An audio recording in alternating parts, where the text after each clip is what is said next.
Here I have Samsung Galaxy Note 4, and today I'm going to show you how to enter Fastboot mode on this device.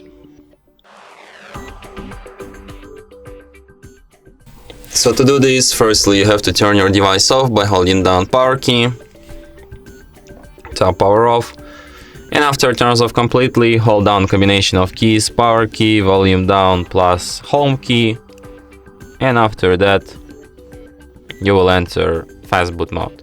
So like, if you want to proceed with Fastboot, you tap volume up. If you don't want to do anything with it, you just tap volume down to cancel and restart phone. And yeah, so let's do it, and after that device restarts just as usual. And that's it. Thanks for watching. If you find this tutorial useful, don't forget to hit that like button and subscribe to our channel.